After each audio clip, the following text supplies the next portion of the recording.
Rain fell like tears on marble steps as a woman stood outside the iron gates of what had been her sanctuary just hours before. 8 months pregnant with triplets, clutching a suitcase that held the remnants of a shattered life. She had discovered the cruelest truth of all, that the man who had sworn to love her forever had been planning her destruction for 2 years. In her trembling hands, she held evidence that would topple empires and expose lies worth $50 billion. Her unborn children moved restlessly within her, sensing their mother's heartbreak, unaware that they were about to inherit a war they never asked for. Some betrayals cut so deep they reveal who we really are, underneath the comfortable lies we tell ourselves. Some moments of devastation become the foundation for the most extraordinary victories. This is the story of a woman who discovered that sometimes the greatest power comes not from what we're given, but from what we're forced to take back. And sometimes, justice arrives in a maternity dress. The golden California morning sun streamed through the floor-to-ceiling windows of the Sterling mansion, casting warm rays across the marble kitchen where Isabella Sterling hummed softly while preparing breakfast. At 8 months pregnant with triplets, every movement required careful consideration, but she moved with the grace of a woman deeply content with her life. Isabella's hands rested protectively on her rounded belly as she watched the waves crash against the private beach beyond their estate. The mansion itself was a testament to success: 30,000 square feet of architectural perfection, perched on a cliff overlooking the Pacific Ocean. Italian marble floors gleamed under crystal chandeliers, and priceless artwork adorned walls that had hosted some of the most powerful people in the world. 5 years of marriage to Alexander Sterling, the brilliant CEO of Sterling Industries, a technology empire worth $50 billion, had been like a fairy tale. From her humble beginnings as a kindergarten teacher in a small Iowa town to becoming the wife of one of America's most powerful billionaires, Isabella had never forgotten how blessed she was. The morning routine was one of her favorite times. Alexander would typically join her for coffee and fresh croissants from their private chef, sharing plans for the day and discussing their excitement about the upcoming births. They would walk hand in hand through their rose garden, talking about names for the babies and how to convert the guest wing into a proper nursery. "Good morning, my little ones," she whispered to her unborn children, feeling them stir in response to her voice. After years of struggling with infertility, countless doctor visits, hormone treatments, and heartbreaking disappointments, these three babies represented everything she had ever dreamed of. The nursery upstairs was perfectly prepared: three white cribs arranged in a semicircle, walls painted in soft yellow with hand-painted murals of fairy tale characters, and shelves lined with stuffed animals waiting patiently for their arrival. Isabella paused in her breakfast preparation, remembering the day they had learned she was carrying triplets. Alexander had spun her around the doctor's office, laughing with pure joy, declaring it was the best day of his life. They had celebrated with dinner at their favorite restaurant, planning how they would handle three babies, joking about needing extra help, and dreaming about watching them grow up together. The sound of Alexander's BMW pulling into the circular driveway made Isabella's heart flutter with anticipation, though lately, that flutter had been accompanied by a small knot of anxiety. He had been working late more frequently over the past few months, claiming the expansion into Asian markets demanded his constant attention. Their intimate dinners had become rushed affairs with Alexander, constantly checking his phone, and their long evening walks had been replaced by him disappearing into his home office for conference calls with overseas partners. Alexander Sterling entered the kitchen with his usual commanding presence, tall, impeccably dressed in a custom-tailored Armani suit, his salt and pepper hair perfectly styled by his personal barber. At 45, he carried himself with the confidence of a man who had built an empire from a small software company his father had started in their garage. But this morning, something felt different. His usual warm smile was absent, replaced by a distracted frown, and his kiss on Isabella's cheek was perfunctory, almost obligatory. "You're up early," Isabella observed, noting the tension in his shoulders and the way he avoided her eyes. "Coffee's fresh, and I made your favorite blueberry scones. Mrs. Patterson from the cooking class taught me a new recipe yesterday. I can't stay, Alexander interrupted. His tone clipped and businesslike, the voice he used with subordinates, not with his wife. Emergency board meeting. The Tokyo acquisition is hitting snags, and the investors are getting nervous. Isabella felt a familiar pang of loneliness, but forced herself to smile supportively. She had always prided herself on being understanding about Alexander's demanding schedule. Of course, darling. Will you be home for dinner, Dr. Martinez wants to discuss the birth plan during tomorrow's appointment, and I thought we could review the nursery preparations afterward. Alexander was already scrolling through his phone, his fingers moving rapidly across the screen, barely acknowledging her words. We'll see. Depends on how the meeting goes. These international deals are more complicated than you could understand. The dismissive tone stung, but Isabella attributed it to stress. Running a $50 billion corporation was enormous pressure, and the recent economic uncertainties had made every business decision critical. She watched as Alexander grabbed his briefcase, his expensive cologne lingering in the air as he prepared to leave. As he rushed toward the door, his iPad slipped from his briefcase and clattered onto the marble countertop with a sharp crack. In his haste to get to his meeting, Alexander didn't notice, disappearing through the front door with the engine of his sports car already roaring to life, gravel crunching under expensive tires as he sped down their private drive. Isabella picked up the device, intending to run after him and save him the inconvenience of retrieving it later. But the screen had activated from the impact, revealing what would shatter her world completely. Text message from Victoria Ashworth. Darling, don't forget about tonight's charity gala. I've already picked out my wedding dress. The designer assured me it's absolutely perfect for our big announcement. Can't wait to finally make it official and show everyone who the real Mrs. Sterling is. Isabella's hands began to tremble as she read Alexander's response. Of course, my love. Tonight, the whole world will know you're the woman I truly want by my side. Isabella was just practice, a sweet little rehearsal for the real thing. The iPad nearly slipped from Isabella's nerveless fingers as she scrolled up through months of messages, intimate exchanges filled with passion she hadn't seen from Alexander in over a year. Photos of romantic dinners at exclusive restaurants she had never been to. Plans for romantic getaways to private islands while she thought he was attending business conferences. And most devastating of all, conversations dating back 2 years. 2 full years of lies, of pretending to love her while planning his life with another woman. Victoria Ashworth. Isabella knew the name well, the stunning 26-year-old supermodel and social media influencer who had become Sterling Industries brand ambassador 6 months ago. With her platinum blonde hair that cascaded in perfect waves, emerald eyes that had graced the covers of Vogue and Harper's Bazaar, and a figure that had made her one of the highest-paid models in the world. Victoria represented everything Isabella felt. She wasn't glamorous, sophisticated, worldly, untouchable. Isabella had even met Victoria several times at company events, finding her charming and articulate, impressed by her apparent business acumen and genuine interest in Sterling Industries' philanthropic work.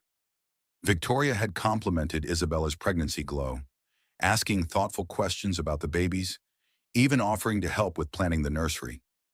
The betrayal felt even more devastating knowing that Victoria had looked her in the eye, smiled warmly, and all the while been plotting to steal her husband and her life. But it was the final message thread that completely shattered Isabella's heart.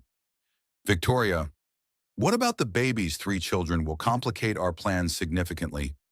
The media will have a field day, and it might affect public perception of the company transition. Alexander. That's Isabella's problem to solve, not ours. I never wanted children anyway, that was her dream, not mine.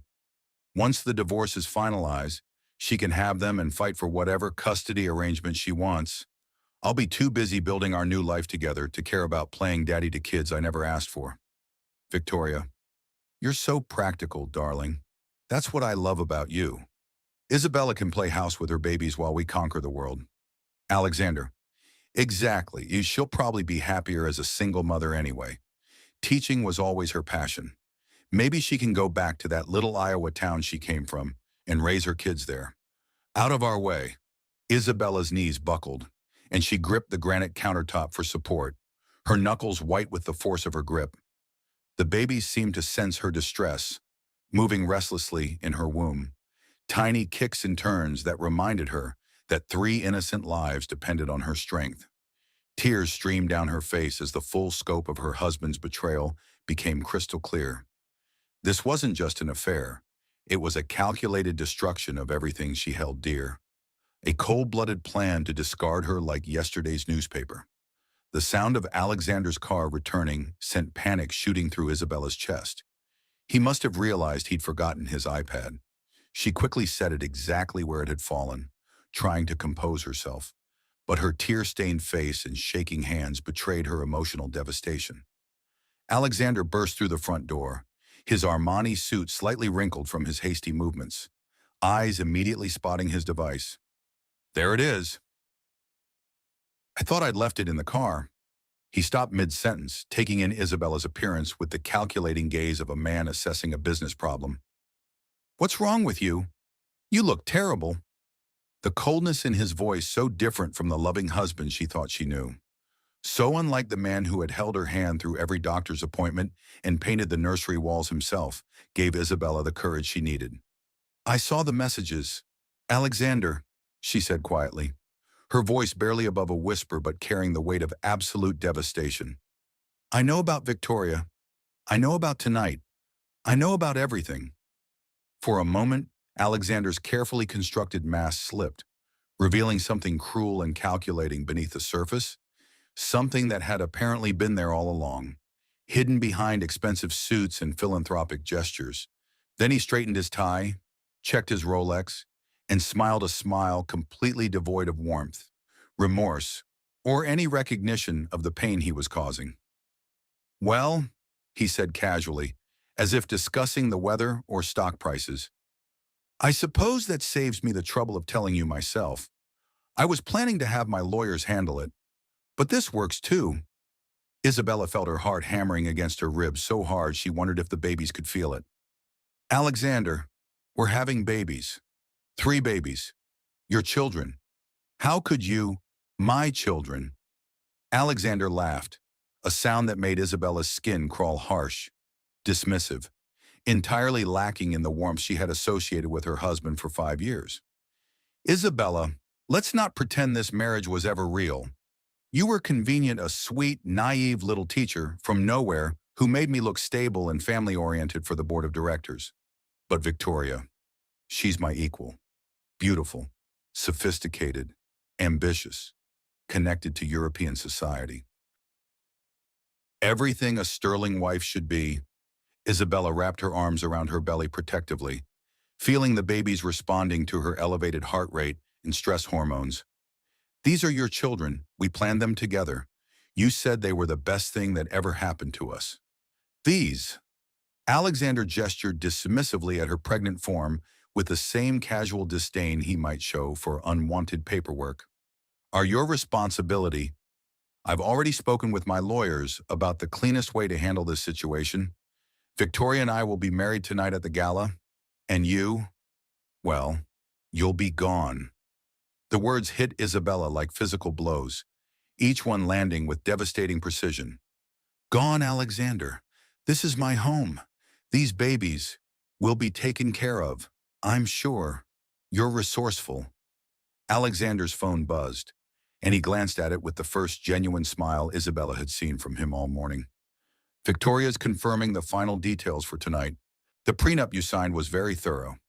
Isabella, you'll leave with exactly what you brought to this marriage, nothing. Isabella felt the world spinning around her, the marble floor seeming to shift beneath her feet. You can't just throw us out. I'm 8 months pregnant with triplets. Where am I supposed to go? I can, and I am. Alexander's voice turned icy, businesslike, final. Security will escort you out within the hour. Take only personal items, clothing, photographs, whatever sentimental nonsense you've accumulated. Everything else belongs to the Sterling estate. As if summoned by his words, 2 security guards appeared in the doorway. Isabella recognized the men who had worked for the family for years, who had smiled and wished her well throughout her pregnancy, who had helped her carry groceries when Alexander was traveling, who had even helped set up the cribs in the nursery. Now they avoided her eyes, clearly uncomfortable but following orders from the man who signed their paychecks. "Mrs. Sterling," the older guard said gently, his voice filled with reluctant professionalism, "we need you to pack a bag. Mr. Sterling has requested you vacate the premises immediately." Isabella looked around the kitchen where she had prepared thousands of meals, where she had hosted dinner parties for Alexander's business associates, where she had dreamed of teaching her children to cook their first meals, where family photos smiled down from the refrigerator showing happier times that now seemed like elaborate lies. Everything that had seemed permanent and secure was crumbling around her like a house of cards in an earthquake. "Alexander, please," she whispered, making one last desperate attempt to reach whatever humanity might remain in the man she had loved completely. "I love you. We can work through this. The babies need their father. We can get counseling. We can—" "The babies are not my concern," Alexander interrupted, checking his watch as if she were making him late for something important. "I have a wedding to attend. Victoria is waiting, and I don't intend to disappoint her." The security guards gently but firmly escorted Isabella upstairs to pack.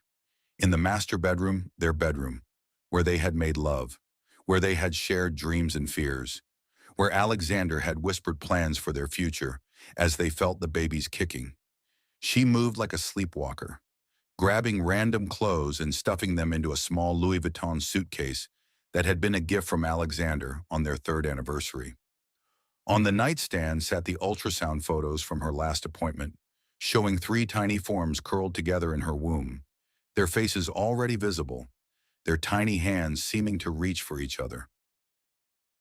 She pressed them to her chest and sobbed, thinking about how she had planned to frame them for Alexander's office, how excited she had been to show him how much the babies had grown. The jewelry box held her engagement ring, a stunning 5-carat diamond that Alexander had presented at a romantic dinner overlooking the Seine during their honeymoon in Paris. Her wedding band, inscribed with "Forever and Always Arrest," seemed to mock her now. The security guards waited patiently as she removed both rings with trembling fingers, leaving them on the nightstand like abandoned promises. 20 minutes later, Isabella stood on the front steps of what had been her sanctuary, holding a single suitcase and her purse. Rain had begun to fall from the gray California sky, matching the tears on her cheeks and seeming to emphasize the pathetic nature of her situation. The security guards had confiscated her credit cards, car keys, and even her wedding ring, claiming they were property of the Sterling estate. The massive iron gates that had protected her, that had made her feel safe and cherished now, seemed like prison bars as they closed behind her, with a final, decisive clang that echoed through the rain. Isabella felt more alone than she had ever felt in her life, more vulnerable than when she had been a struggling teacher living paycheck to paycheck. In her purse, she had $200 in cash money she had saved from her small household allowance and a phone with barely any charge. The designer maternity dress she wore, a custom creation from a New York boutique that Alexander had insisted on buying for her, was already soaked through, clinging to her pregnant form and making her feel even more exposed and helpless. She placed both hands on her belly and whispered through her tears, "I'm so sorry, babies. Mommy doesn't know what she's going to do, but I promise, I swear on everything I hold dear, that I'll protect you. I'll find a way to give you the life you deserve."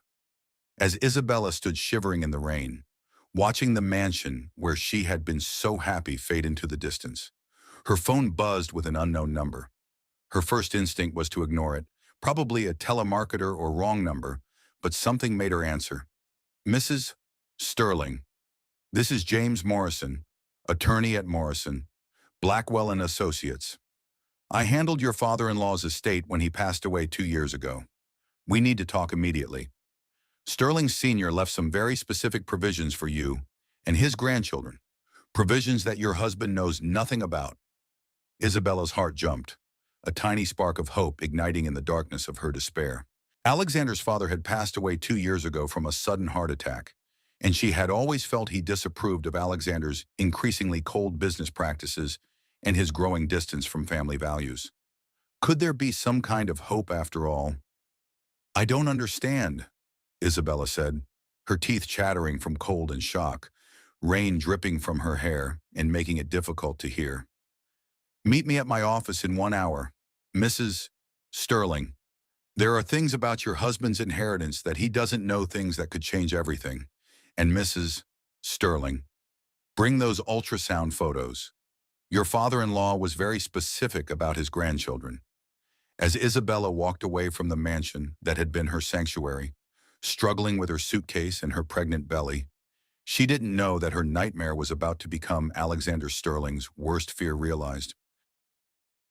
The man who thought he had calculated every angle, planned every detail, anticipated every possible obstacle, had forgotten one crucial detail: his father's love for the grandchildren he would never meet, and his determination to protect them from the son who had disappointed him so profoundly. The rain continued to fall, but for the first time since reading those devastating text messages, Isabella felt something other than despair. She felt the faintest glimmer of hope, and the absolute certainty that she would fight for her children with every breath in her body. The downtown San Francisco law office of Morrison, Blackwell and Associates, occupied the entire 42nd floor of a gleaming glass tower that pierced the fog-shrouded skyline like a steel and crystal spear. The building housed some of the most powerful legal minds on the West Coast, attorneys who had shaped corporate America and influenced legislation that affected millions of lives. Isabella sat in the elegant waiting area, still wearing her damp designer maternity dress from the morning's devastation, feeling completely out of place among the museum-quality mahogany furniture, Persian rugs that probably cost more than most people's cars, and oil paintings of distinguished legal figures from centuries past. Her small suitcase sat beside her like a pathetic reminder of how quickly a life could be reduced to almost nothing. The receptionist, a polished woman in her 30s, who had probably never experienced anything more dramatic than a delayed coffee order, kept glancing at Isabella with barely concealed curiosity.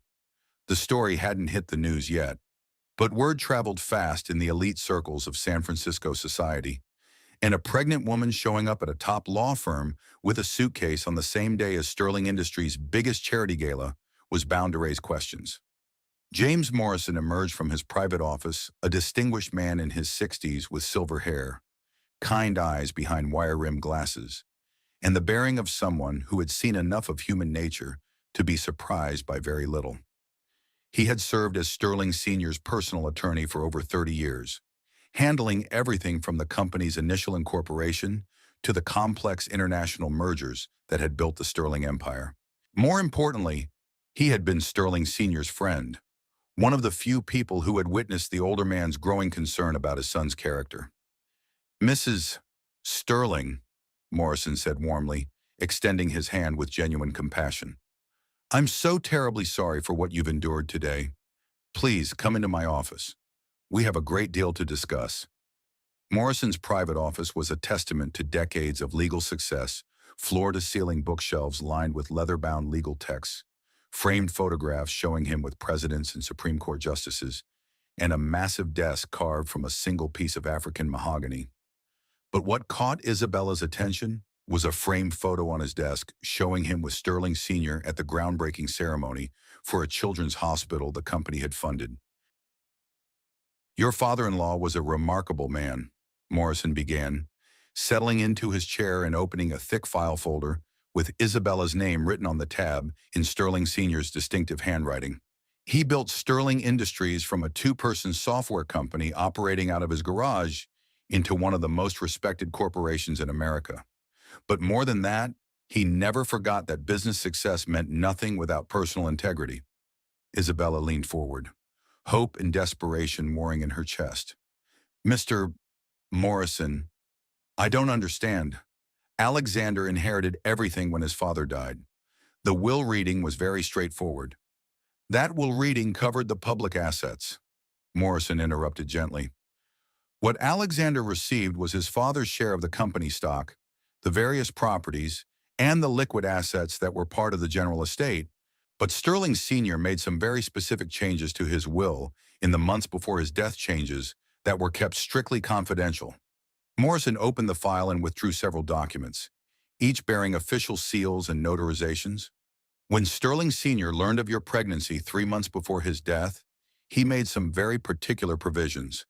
He was especially concerned about Alexander's attitude toward family obligations and his increasing focus on personal ambition at the expense of everything else.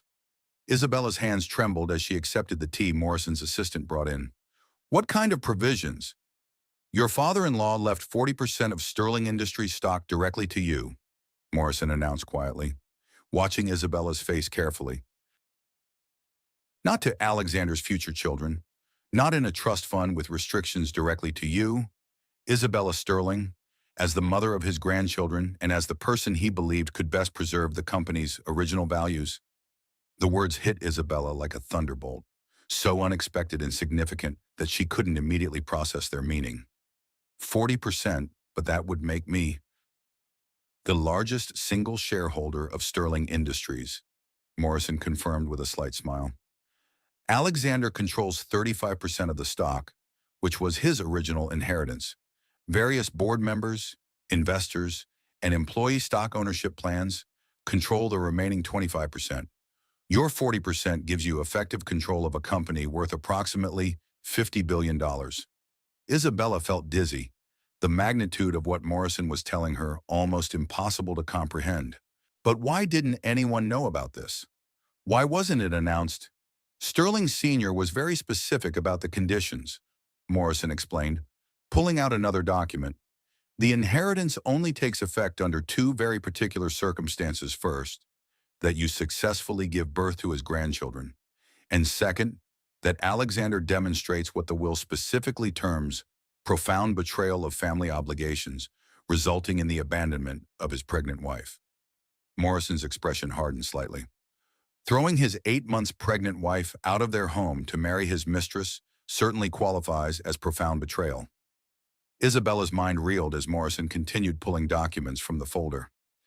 Additionally, there's a penthouse apartment in Manhattan that's been in your name for the past 2 years, a property worth approximately $15 million.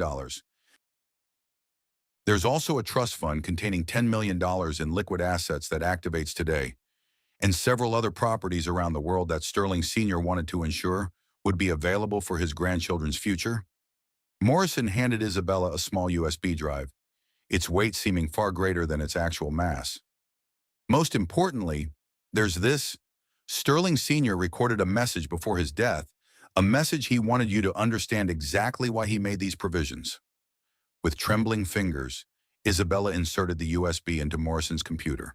The screen filled with the familiar face of Sterling Sr., the man she had loved like the father she had lost when she was 16, the man who had welcomed her into the Sterling family with genuine warmth and had spent hours telling her stories about building the company from nothing. My dear Isabella, the recorded voice began, and Isabella felt tears starting to flow again.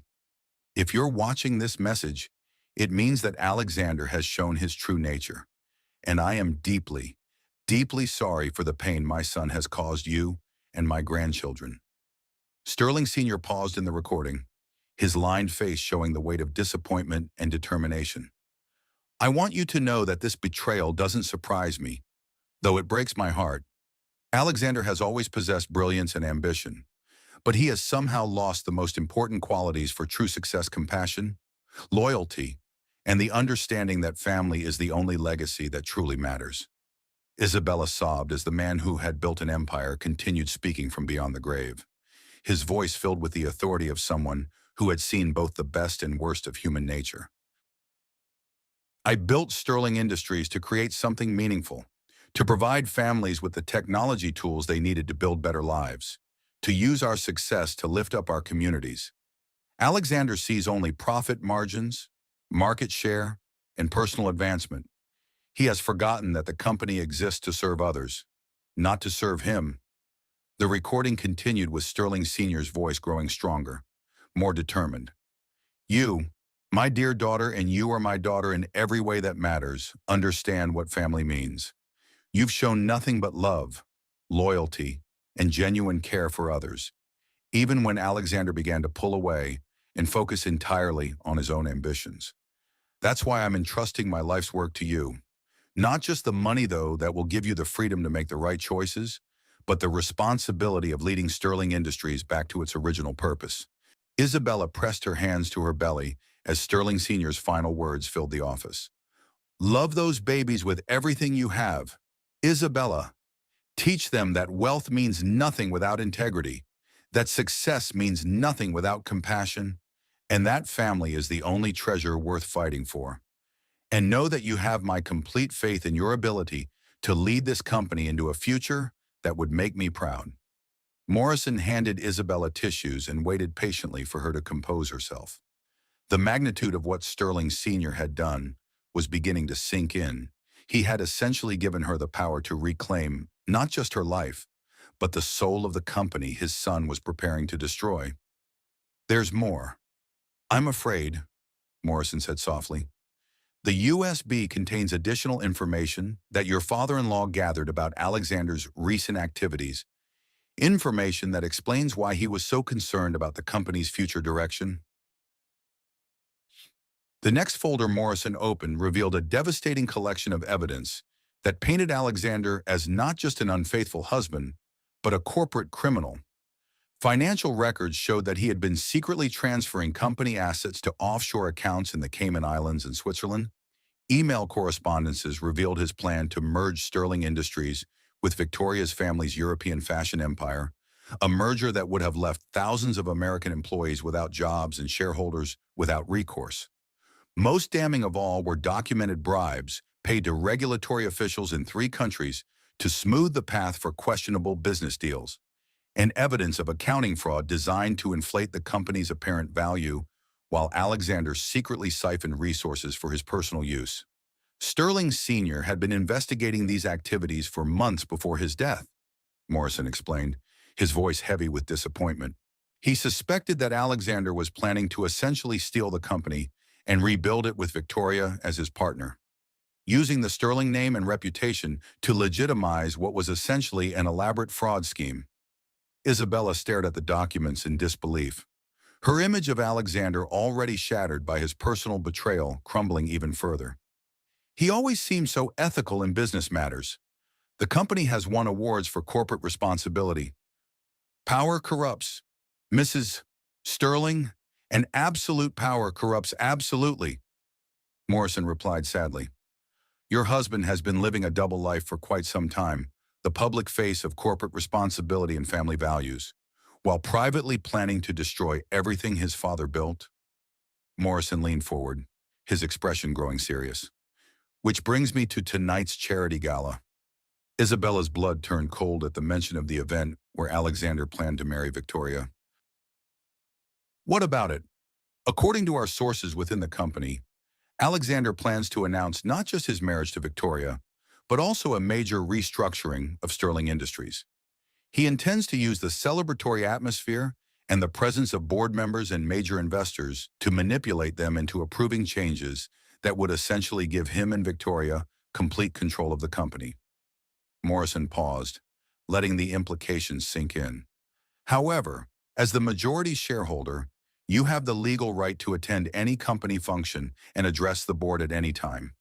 You also have the authority to call for votes on company leadership and direction. The implications hit Isabella like a tidal wave of possibility and responsibility. You mean you could walk into that gala tonight and legally claim control of Sterling Industries in front of 500 of the most powerful people in the country? Morrison confirmed, his eyes showing the first hint of satisfaction he had displayed all afternoon. It would be quite the surprise for Alexander. Isabella felt something stirring in her chest, not just hope, but determination. The babies kicked strongly, as if sensing their mother's changing emotional state and approving of this new direction. What would I need to do? What would be required of me? Morrison was already reaching for another folder, his movements betraying decades of experience in complex corporate law. We'll need to file the inheritance papers immediately with the Securities and Exchange Commission and arrange for company security to recognize your authority. I should warn you, though this will be an enormous responsibility. Running Sterling Industries isn't just about the money or the power. You'll be responsible for 50,000 employees and their families, for pension funds that support hundreds of thousands of retirees, for research and development projects that could change how the world uses technology.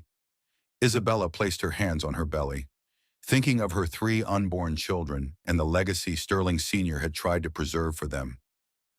What kind of mother would I be if I let their father destroy their grandfather's life work? What kind of person would I be if I let thousands of families lose their livelihoods because of Alexander's greed? Over the next several hours, Morrison helped Isabella navigate the complex legal and financial requirements of her new position. The penthouse apartment was indeed spectacular, a 3-bedroom residence on the Upper East Side of Manhattan, with floor-to-ceiling windows offering stunning views of Central Park, marble bathrooms, a gourmet kitchen, and enough space for 3 growing children to have room to play and explore. More importantly for the immediate situation, the apartment was completely private and secure, with a full-time doorman and security system that would protect Isabella and her children from any attempts at intimidation or harassment. As evening approached, Isabella stood before the full-length mirror in the penthouse's master bedroom, wearing an elegant black maternity evening gown that Morrison's assistant had purchased from Bergdorf Goodman. The transformation was remarkable, from desperate, abandoned wife to one of the most powerful women in America, all in the span of a single day. Her phone buzzed with a text from Sarah Collins, Sterling Sr.'s former personal secretary, who had reached out through Morrison after learning of the day's events. Mrs. Sterling, I've been gathering additional evidence about what Alexander has planned for tonight. He's been promising board members significant bonuses and stock options if they approve his restructuring proposal. He has no idea about your inheritance. Victoria has been telling people she'll be announced as the new co-CEO of Sterling Industries. This is your chance to save the company and expose the truth. Sarah's next message contained attachments, email threads, and meeting notes that showed the full scope of Alexander and Victoria's conspiracy. They had been planning this takeover for over a year, carefully positioning themselves to seize control of Sterling Industries and transform it from a technology company focused on education and family services into a luxury lifestyle brand that would primarily benefit their personal interests. Isabella looked at her reflection in the mirror, seeing not just herself but the 3 children who deserve better than a father who would abandon them, and the 50,000 employees who deserve better than a CEO who would sacrifice their jobs for personal profit. Tonight, she whispered to her babies, feeling them respond with gentle movements, we're going to show the world what the Sterling name really means. We're going to fight for what's right. As Isabella's car, a modest sedan rather than the limousine Alexander preferred, pulled up to the Ritz-Carlton, she felt a sharp pain in her lower back. The stress of the day and the advanced stage of her pregnancy were taking their toll. But tonight wasn't about her comfort. Tonight was about justice. The gala was already in full swing, with photographers capturing arrivals and guests mingling in their finest attire. Through the lobby windows, Isabella could see the ballroom filled with the elite of American society politicians, celebrities, business leaders, and philanthropists, all unknowingly about to witness the most dramatic corporate confrontation in modern history. Isabella took a deep breath, placed her hands protectively over her babies, and stepped out of the car. Alexander Sterling thought he had calculated every angle, planned every detail, anticipated every possible obstacle. He was about to learn that he had made one fatal miscalculation. He had underestimated the power of a mother protecting her children, and the reach of a father's love extending from beyond the grave to safeguard the family his son had chosen to abandon. The man who believed he controlled everything was about to discover that some things, love, loyalty, and justice, were beyond his ability to manipulate or destroy. The grand ballroom of the Ritz-Carlton Manhattan represented the pinnacle of elegant excess, a space where American power and wealth gathered to see and be seen. Tonight, the room had been transformed into a glittering showcase that would have made European royalty envious.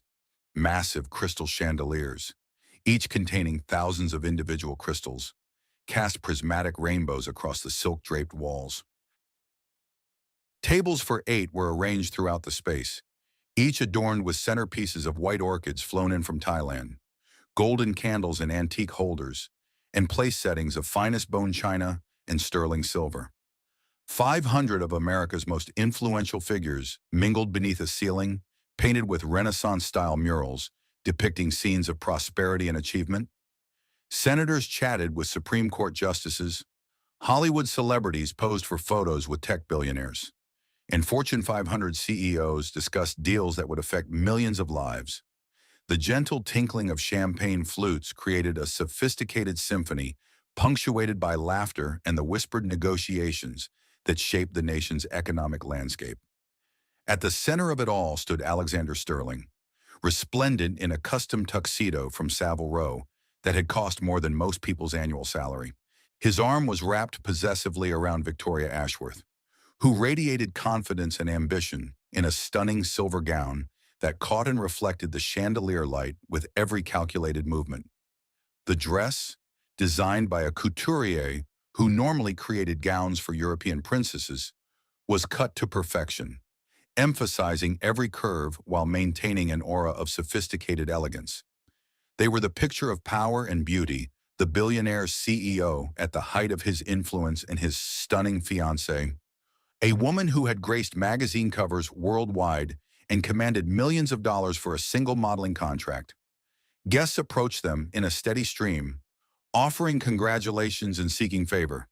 Assuming they were witnessing the social event of the season, Victoria's engagement ring of 15-carat diamonds surrounded by emeralds that had once belonged to a Russian empress sparkled under the stage lights as she gestured gracefully, accepting compliments and playing the role of the perfect billionaire's wife with practiced ease. She had spent years preparing for this moment, cultivating the right connections, learning the social graces expected of someone in her position, and positioning herself as Alexander's intellectual and social equal. "Ladies and gentlemen," Alexander's voice boomed through the state-of-the-art sound system as he took the stage, his presence commanding immediate attention from the assembled crowd. "Thank you all for joining us tonight for the 20th anniversary celebration of the Sterling Foundation. Your presence here represents not just friendship, but a shared commitment to using our success to build a better world." The crowd quieted with the respect accorded to one of America's most successful entrepreneurs. Alexander had built his reputation carefully over the years, presenting himself as the ideal combination of business acumen and social responsibility. His charitable foundation had funded schools in underserved communities, provided technology to rural areas, and supported research into diseases that affected children worldwide. Many of you know that Sterling Industries has been my life's work, built on the foundation my beloved father established with vision, integrity, and an unwavering commitment to family values. Alexander continued, his voice carrying the polished confidence of someone accustomed to addressing world leaders and shaping public opinion. Victoria stood beside him, her posture perfect, her smile radiant, every inch the successful woman who had earned her place at the pinnacle of society through talent, intelligence, and determination. The photographers present carefully selected from the most prestigious publications captured every angle. Knowing these images would appear on magazine covers and newspaper front pages around the world.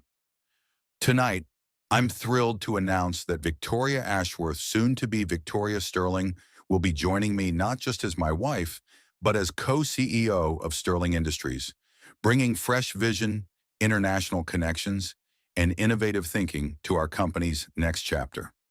Polite applause rippled through the ballroom as society photographers captured what they believed was a standard announcement of marriage between two successful, beautiful people.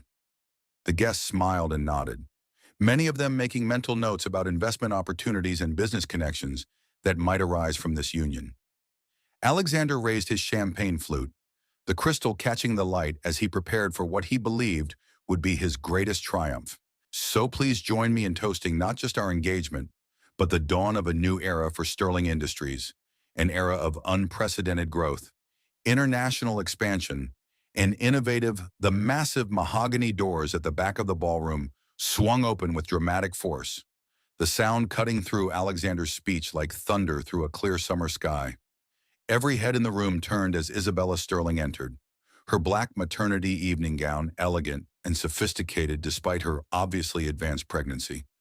Her bearing dignified and determined despite the emotional devastation she had endured just hours earlier.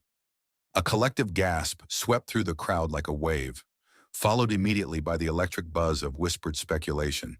Is that Alexander's wife? My God, she's enormously pregnant. What is she doing here? This is incredibly awkward. Someone should call security. This is going to be all over the tabloids tomorrow. Alexander's champagne flute slipped from his nerveless fingers, shattering on the polished stage floor with a crystalline crash that seemed to echo through the suddenly silent ballroom like a gunshot.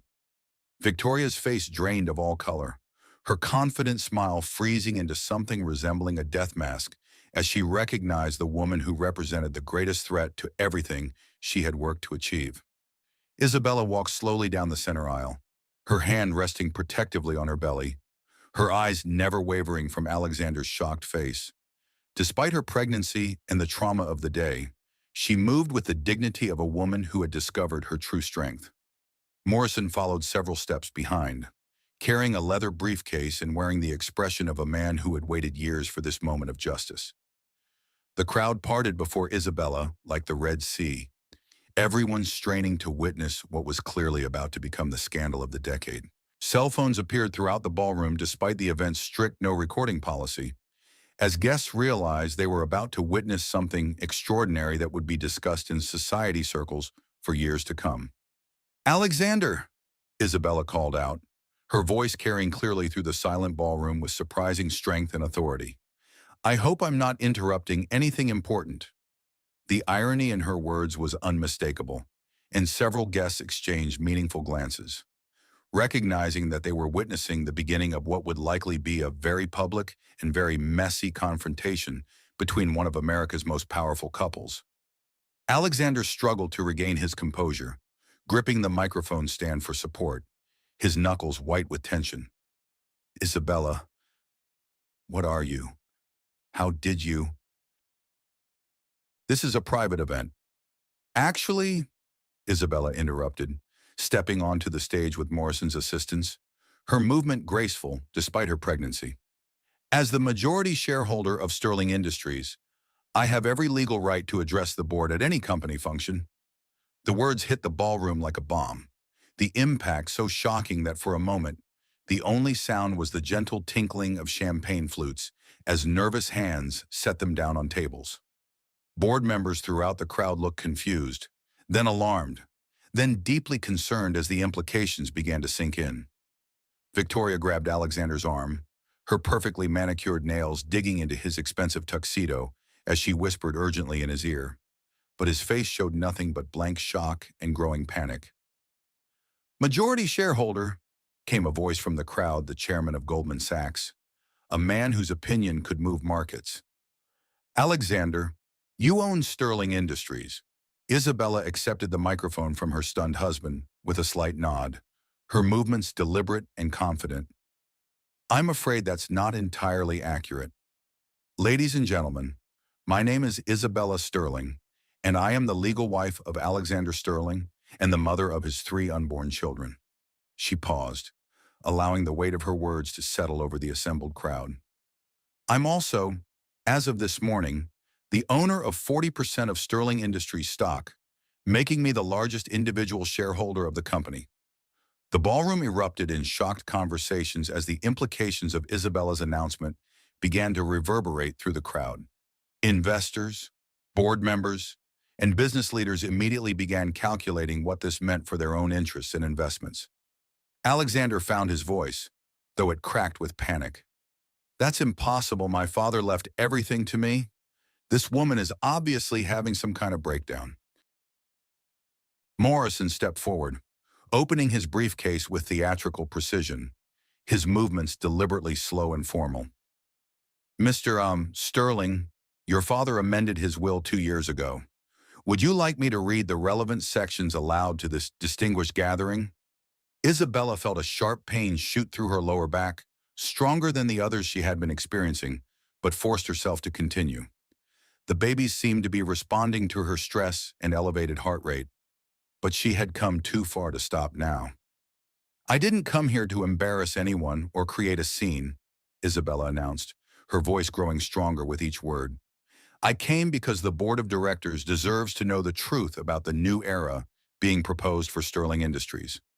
And because the employees of this company deserve to understand what their CEO has been planning for their futures, she pressed a button on the presentation remote Morrison handed her, and the massive screens around the ballroom flickered to life. The first image was Sterling Sr.'s face, warm and paternal, a stark contrast to the chaos and tension in the room. Many of you knew my father-in-law, Isabella continued, her voice carrying to every corner of the silent ballroom. He built Sterling Industries on principles of integrity, family values, and genuine care for employees and customers. He believed that a company's success should benefit everyone, workers, communities, and society as a whole. He would be heartbroken to see what his son has planned. Alexander lunged toward the microphone, desperation making him reckless. Stop this. You have no right to. I have every right. Isabella's voice rose with an authority that surprised even herself, the power of righteous anger giving her strength. I have the right of a wife who was thrown out of her home this morning for discovering her husband's affair. I have the right of a mother protecting her children's inheritance. And I have the right of the majority shareholder of this company.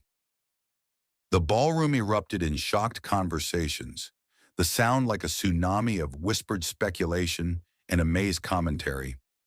Photographers pushed forward, flash bulbs exploding like fireworks as they captured what was clearly going to be front-page news around the world. Victoria tried to flee the stage, but the crowd was too thick, too engaged by the drama unfolding before them. She was trapped in the spotlight of her own destruction, forced to face the consequences of her carefully laid plans. Isabella advanced to the next slide, detailed financial documents showing Alexander's secret offshore accounts in the Cayman Islands and Switzerland. For the past 2 years, my husband has been systematically transferring company assets to personal accounts, preparing to strip Sterling Industries of its value while maintaining the illusion of success for shareholders and employees. Board members throughout the crowd were now frantically calling their offices and assistants, the seriousness of Isabella's accusations becoming clear. If her claims were true, Alexander had been essentially stealing from his own company, defrauding shareholders, and potentially exposing the company to massive legal liability. The next slide, Isabella continued, her voice growing stronger despite the increasing pain in her back and the baby's increasingly active movements, shows email correspondence between Alexander and Victoria, planning to merge Sterling Industries with Victoria's family's European fashion conglomerate, a merger that would have eliminated thousands of American jobs while transferring valuable assets to foreign control. The implications were staggering. Several senators present made notes, recognizing potential national security implications of such a merger. Business leaders calculated the impact on their own companies and investments, while employees of Sterling Industries who were present felt a mixture of anger and relief. Victoria finally found her voice, though it was shrill with panic and desperation. Those emails are taken completely out of context. You're a bitter, jealous wife trying to destroy what you can't understand. You're not qualified to run a company like Sterling Industries. Isabella turned to face the woman who had helped destroy her marriage, and when she spoke, her voice was filled not with anger, but with profound sadness and disappointment. Victoria, I was never your enemy. I was simply an obstacle to your ambition. But you've forgotten something crucial. I'm not just fighting for myself anymore. Another sharp pain, much stronger this time, caused Isabella to grip the podium, her knuckles white with the effort of remaining upright. Morrison moved closer, deeply concerned, but she waved him away with determined resolve. Ladies and gentlemen, Isabella continued, her hand moving instinctively to her belly as she felt the babies responding to her stress with increasingly vigorous movements. My husband informed me this morning that these three children, his own flesh and blood, are not his responsibility. He told me that I was just practice for the real Mrs. Sterling and that our children were an inconvenience he didn't want to deal with. The crowd's reaction was immediate and visceral. Even in the cutthroat world of high finance and power politics, abandoning a pregnant wife carrying triplets crossed lines that most civilized people found unacceptable. But Sterling Sr. left specific instructions about the care of his grandchildren and the preservation of his life's work. Isabella continued, advancing to the final slide. He understood that family comes first and that a company's true value lies in its commitment to the people it serves. Isabella played Sterling Sr.'s recorded message, his voice filling the ballroom with the weight of a man who had built an empire but never lost sight of what truly mattered. The room fell completely silent as the founder of Sterling Industries spoke from beyond the grave about honor, family, and the responsibility that comes with great wealth. If you're hearing this, Alexander, it means you've forgotten everything I tried to teach you about honor and family. Isabella and my grandchildren deserve better than your selfishness. Sterling Industries belongs to those who will nurture it, not exploit it for personal gain. As the recording ended, the ballroom fell into stunned silence. Alexander stood frozen, his carefully constructed world crumbling around him like a house of cards in an earthquake. Victoria had backed against the wall, her designer gown suddenly seeming gaudy and inappropriate for the magnitude of her exposure. Then Isabella gasped, a sharp intake of breath that cut through the silence like a knife. The pain in her back had become something much more serious, deep, rhythmic contractions that she recognized from the birthing classes she had attended alone, while Alexander claimed to be too busy with work. "Morrison," she whispered, gripping his arm with surprising strength. I think the babies are coming. Now." The distinguished attorney looked at Isabella's pale face and immediately understood the gravity of the situation. "Ladies and gentlemen," he announced into the microphone, his voice carrying the authority of decades of courtroom experience. "We need medical assistance immediately. Mrs. Sterling is in active labor." The ballroom exploded into absolute chaos. Guests pushed forward and back simultaneously, some trying to help, others trying to escape the unprecedented drama. Alexander stood paralyzed on the stage, still processing the complete destruction of his plans, while Victoria disappeared into the crowd like smoke, fleeing the scene of her public humiliation. Dr. Elizabeth Chen, a prominent obstetrician who happened to be attending the gala as a guest, pushed through the crowd with the determination of someone accustomed to medical emergencies. "I'm a doctor. Everyone needs to give her space immediately." Isabella felt another contraction, stronger and more intense than anything she had experienced, and realized that her three children had chosen this moment, this pivotal, public moment, to make their entrance into the world. Through the pain and chaos, she caught Alexander's eye one final time. "These children will never wonder if they were wanted," she said, her voice barely audible, but carrying absolute conviction. "They'll know their mother fought for them when it mattered most. They'll know their grandfather loved them enough to protect their future, and they'll know that some things, family, integrity, and justice, are worth any sacrifice." As the paramedics arrived and prepared to transport Isabella to the hospital, the guests slowly began to comprehend the full magnitude of what they had witnessed. The business world's most eligible bachelor had been exposed as both an adulterer and a corporate criminal. His pregnant wife had revealed herself as one of the most powerful women in America, and three new heirs to the Sterling fortune were about to be born in the most dramatic circumstances imaginable. Alexander Sterling, the man who thought he controlled everything, could only watch helplessly as his ex-wife was wheeled toward the exit, still clutching the USB drive that contained evidence of his crimes, still carrying the children he had disavowed, and still holding 40% of the company he thought he owned. The gala would be remembered not as the celebration of a merger or a marriage, but as the night when justice arrived in a maternity dress, when the Sterling name was reclaimed by someone who understood its true value, and when three innocent children chose the perfect moment to enter a world where their future had been secured by their grandfather's love, and their mother's courage. The guests would talk about this night for years. But for Isabella, the most important part was yet to come, bringing her children safely into the world and beginning the enormous task of rebuilding Sterling Industries according to the values Sterling Sr. had fought to preserve. The private delivery suite at Manhattan Presbyterian Hospital hummed with controlled urgency as Isabella's labor progressed with remarkable speed. The room, typically reserved for VIP patients and celebrities, had been transformed into a media fortress, with security guards posted at every entrance to protect the woman who had become overnight one of the most famous people in America. Dr. Elizabeth Chen moved efficiently between state-of-the-art monitors and medical equipment, her experienced hands guiding Isabella through each contraction while nurses prepared for the arrival of 3 babies who were already making headlines around the world. Outside in the hallway, Morrison paced with his phone pressed to his ear, fielding calls from reporters, board members, federal investigators, and government officials who had gotten wind of the evening's revelations. "Mrs. Sterling, you're doing beautifully," Dr. Chen encouraged as Isabella gripped the bed rails through another powerful contraction. "The babies seem as determined to meet the world as you were to address that ballroom. Your vitals are strong, and all 3 heartbeats are steady." Isabella managed a weak laugh despite the pain that was building with each wave.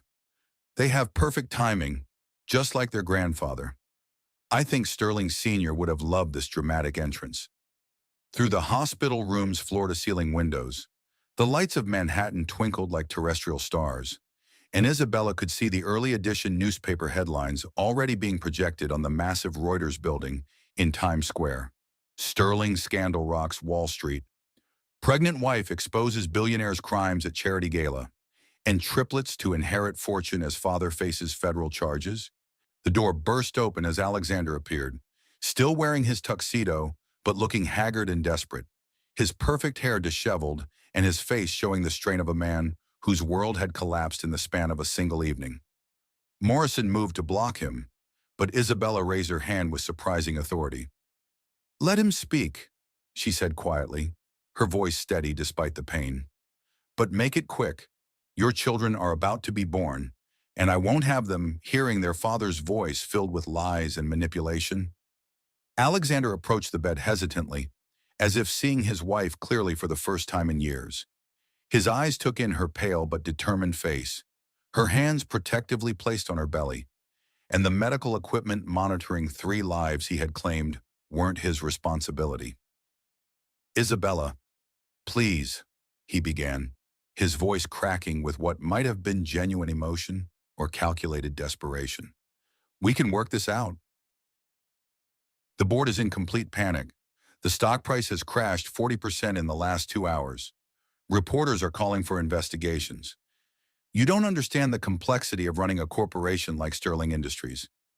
Isabella met his gaze steadily, even as another contraction built like a wave, threatening to overwhelm her. "I understand that your father built Sterling Industries to help families, not exploit them. I understand that you've been stealing from your own company for personal gain. And I understand that you told me this morning that these babies, your own children, weren't your responsibility. I was angry, confused, stressed about the business." "You were honest," Isabella interrupted, her voice cutting through his excuses with surgical precision. "For the first time in 2 years, you were completely honest about who you really are and what you actually value." Dr. Chen looked up from her monitors, her expression professional but concerned. "Mr. Sterling, I need to ask you to leave immediately. Your wife is about to deliver, and your presence is significantly elevating her stress levels, which could complicate the birth." Alexander made one last desperate attempt, dropping to his knees beside the hospital bed in a gesture that would have seemed romantic if it weren't so obviously calculated. "Isabella, I'll divorce Victoria immediately. We'll start over. I'll be the father these children deserve. I'll change everything." "No." Isabella's voice was firm despite her pain, carrying the absolute finality of a decision that had been building for months. "These children deserve a father who wanted them from the moment they were conceived. not one who sees them as a business inconvenience or a bargaining chip in damage control.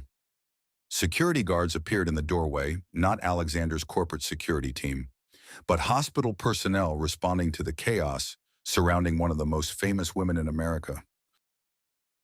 Alexander was escorted out as Isabella entered the final, most intense stages of labor, his protests and pleas echoing down the hallway until they were cut off by the closing doors.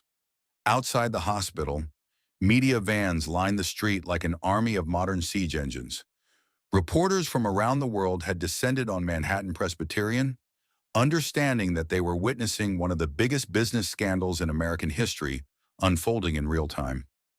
The story had everything: betrayal, pregnancy, corporate crime, and a dramatic public confrontation that had been captured on dozens of phones despite the Gala's recording restrictions.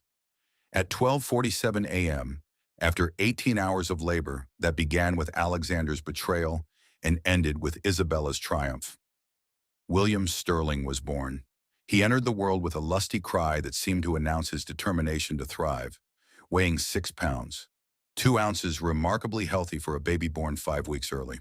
2 minutes later, James Sterling followed his brother, weighing 6 pounds even, his arrival marked by what the nurses swore was a distinctly indignant wail, as if he were protesting the chaos his family had endured.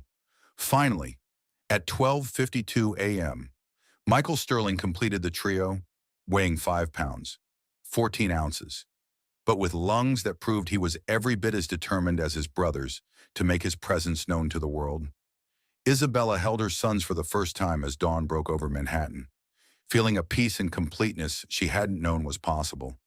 Despite everything she had endured, the betrayal, the abandonment, the public confrontation, and the painful labor, looking at these 3 perfect faces made every struggle worthwhile. "You're safe," she whispered to them, tears of joy mixing with exhaustion as she studied their tiny features. "You're loved more than you'll ever know, and you'll never have to wonder about your worth or your place in this world." Peking, Morrison knocked gently and entered with news that would shape the boys' futures. The board convened an emergency meeting at 4 this morning. They voted unanimously to accept your majority shareholder status and have formally requested that you serve as CEO of Sterling Industries.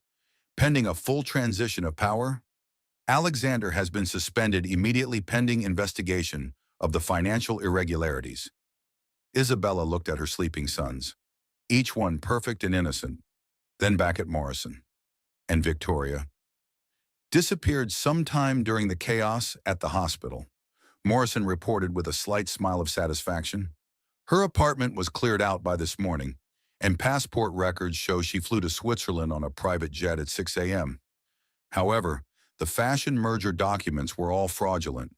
Her family's company is actually bankrupt and facing its own investigation for securities fraud. She was apparently planning to use Sterling Industries' resources to prop up their failing business empire. Over the following days, as Isabella recovered in the hospital's VIP suite and bonded with her sons, the full scope of Alexander's deception became clear. Federal investigators working around the clock found evidence of money laundering, securities fraud, embezzlement, tax evasion, and bribery totaling nearly $3 billion. The scheme had been years in the making, with Alexander systematically transferring assets while maintaining the public facade of a successful, ethical company. Victoria was arrested at a Swiss resort, her attempted flight proving futile when international banking records revealed her involvement in the fraudulent schemes. She faced extradition to the United States to answer charges of conspiracy, fraud, and racketeering that could result in decades in federal prison. The media couldn't get enough of the story. From betrayed wife to billionaire CEO in one night, read the cover of Time magazine, featuring a photo of Isabella holding her triplets with the Manhattan skyline visible through the hospital window. Op-ed writers debated corporate governance, family values, and the power of maternal instinct, while business schools began incorporating the Sterling case into their ethics curricula.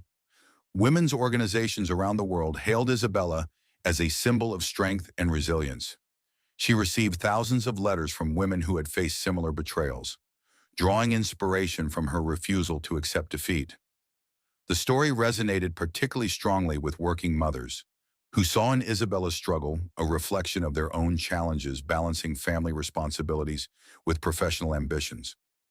But for Isabella, the most important change was much simpler and more profound. She moved into the Manhattan penthouse with her sons, transforming one of the bedrooms into a nursery that overlooked Central Park.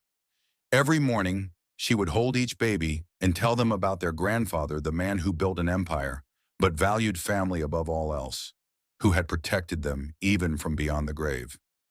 The penthouse itself was a marvel of modern luxury, 3 bedrooms, each with floor-to-ceiling windows, marble bathrooms with heated floors, a gourmet kitchen with professional-grade appliances, and a living room that could comfortably host diplomatic receptions. But what Isabella treasured most was the nursery, where she had placed Sterling Sr.'s portrait so the boys could grow up knowing the face of the man who had ensured their security. 6 months after the gala that changed everything, Isabella stood before the floor-to-ceiling windows of the Sterling Industries executive suite, watching the sunset paint the Manhattan skyline in shades of gold and orange. William, James, and Michael were healthy, happy babies who seemed to thrive on their mother's newfound confidence and sense of purpose. The company had not only survived the scandal, but flourished under Isabella's leadership in ways that surprised even the most optimistic board members. She had implemented Sterling Sr.'s long-forgotten plans for employee profit sharing, expanded the company's educational technology division to serve underserved communities, and established new ethical guidelines that became the industry standard for corporate responsibility. Stock prices had reached all-time highs as investors recognized that Isabella's leadership brought both moral authority and business acumen. Sterling Industries was regularly cited as one of the best places to work in America, with employee satisfaction scores that broke industry records. Isabella had also expanded the company's charitable foundation, focusing on programs that supported single mothers, provided technology education in rural communities, and funded research into premature birth prevention. The Sterling Foundation now operated in 47 countries, touching millions of lives annually. Alexander, following his conviction on multiple federal charges including fraud, embezzlement, and racketeering, was serving a 20-year sentence in federal prison. His appeals had been unsuccessful, and his former colleagues and society friends had abandoned him completely.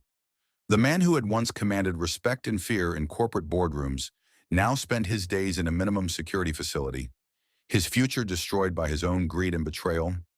Isabella's assistant knocked and entered with the day's final reports, her arms full of documents that represented the scope of Isabella's new responsibilities.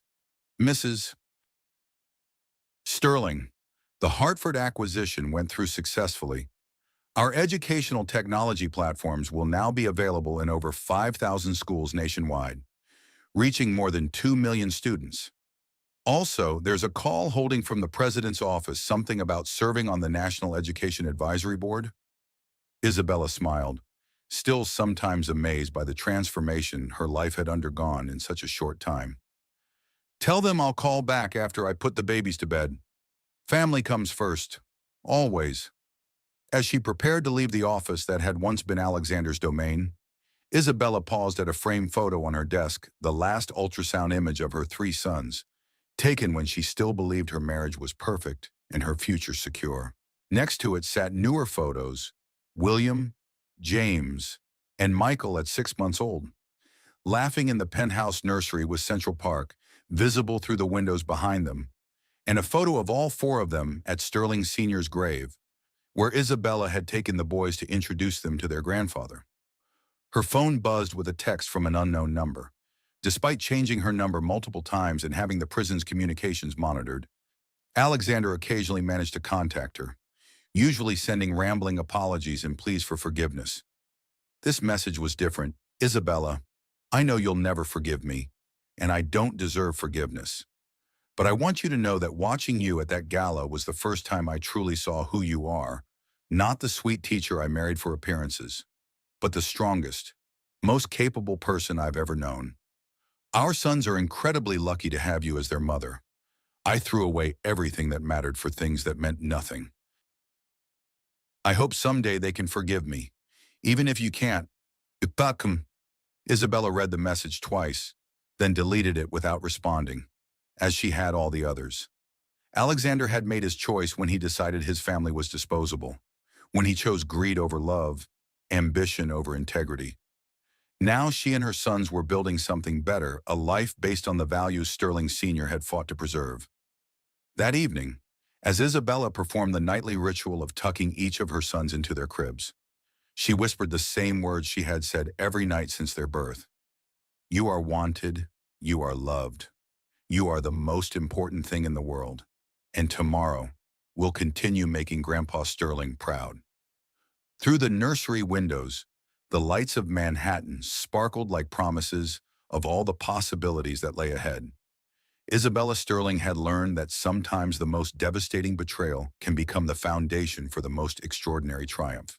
She had discovered that a mother's love could move mountains, change corporate boardrooms, and transform not just her own life, but the lives of thousands of employees and their families. The fairy tale was over, but the real story, the story of a woman who refused to let anyone define her worth, who fought for her children's future, and who transformed pain into purpose, was just beginning.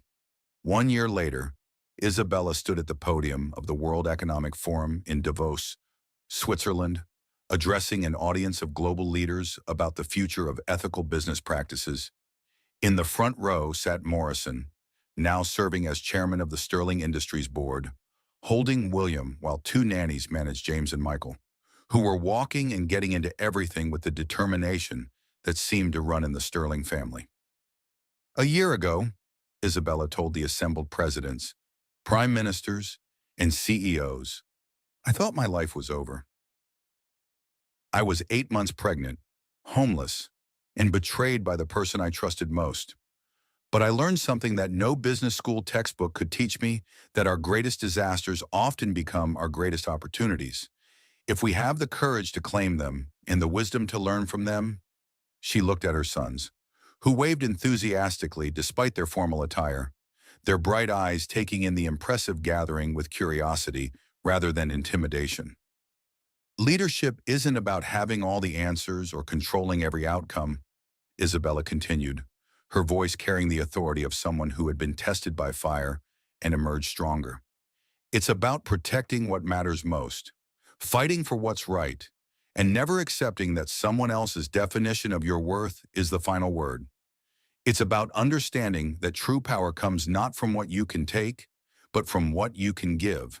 The audience rose in a thunderous standing ovation as Isabella concluded her speech, but she only had eyes for 3 little boys who represented everything she had fought for and everything she had won. Sterling Industries continued to thrive under her leadership, expanding into new markets while maintaining its commitment to ethical practices and social responsibility.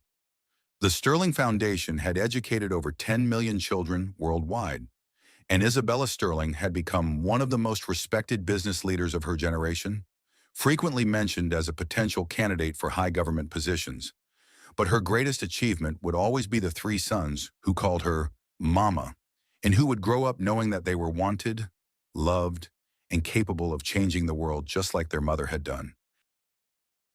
As Isabella walked off the stage in Davos, carrying William while James and Michael toddled beside her, she thought about Sterling Sr. and the wisdom he had shown in recognizing that the most important investments are the ones we make in the people we love. The Sterling name would continue, but now it would mean something completely different. It would mean a mother who never gave up, children who were cherished above all else, and a company that remembered its heart was in serving others, not just generating profits.